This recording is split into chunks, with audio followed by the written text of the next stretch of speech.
রাজস্ব ব্যবস্থাপনা পদ্ধতির আধুনিকায়ন, নীতি অনুসরণ ও স্বাধীনভাবে কার্যক্রম পরিচালনার লক্ষ্যে জাতীয় রাজস্ব বোর্ড এনবিআরকে ভেঙে দুটি বিভাগ করার সিদ্ধান্ত নিয়েছে সরকার। এতে উদ্বেগ দেখা দিয়েছে এনবিআরের কর্মকর্তা কর্মচারীদের মধ্যে। বুধবার সকাল থেকে রাজস্ব ভবনে এনবিআর চেয়ারম্যানের কক্ষের সামনে অবস্থান নেন কর্মকর্তা কর্মচারীরা। তারা বলছেন, এনবিআরকে যেভাবে সংস্কার করা হচ্ছে তাতে প্রশাসন ক্যাডারদের আধিপত্য বাড়বে। এতে যে উদ্দেশ্যে পৃথকীকরণের পরিকল্পনা তা লক্ষ্যচ্যুত হতে পারে। এছাড়া রাজস্ব সংস্কার কমিটি পৃথকীকরণের বিষয় যে সুপারিশ করেছে তা খসড়ায় ব্যাপকভাবে উপেক্ষিত হয়েছে। আমরা আপনাদের এই হঠকারিতামূলক বক্তব্য ঘৃণা প্রত্যাখ্যান করছি। এটা নিরসন হওয়া দরকার।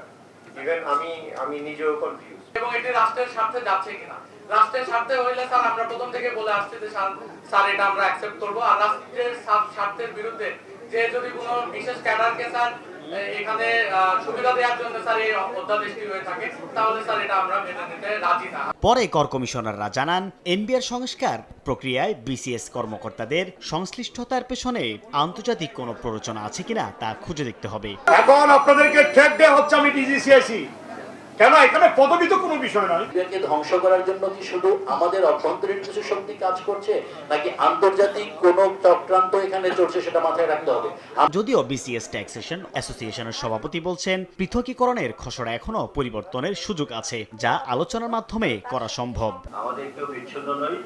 অবশ্যই সিনিয়ররা যারা আছেন তারা সমস্তভাবেই তোমাদের সাথে, তোমাদের সেন্টিমেন্টের সাথে, তোমাদের প্রাপ্যতার বিষয়গুলোর বিষয়ে একই রকম ভাবে চিন্তা করছেন। একই বিবেচনায়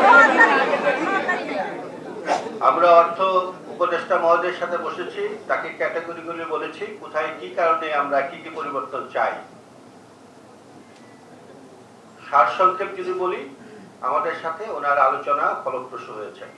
এক কথায় যদি বলি, উনি বলেছেন যে এটি বাস্তবায়নের আগে আমরা যে সংশোধনীর কথাগুলো বলেছি, সংশোধনী তোমরা চাইলে কোথায় কোথায় সংশোধন করছি তার একটি আমার কাছে আছে।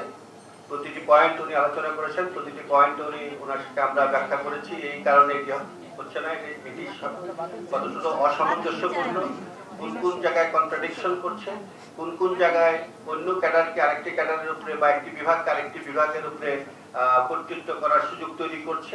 শনিবার ট্যাক্স ক্যাডার অ্যাসোসিয়েশনের বার্ষিক সাধারণ সভার পর নতুন কর্মসূচির ঘোষণা দেয়া হবে বলেও জানান আন্দোলনকারীরা। সাইফুল ইসলাম, সময় সংবাদ, ঢাকা।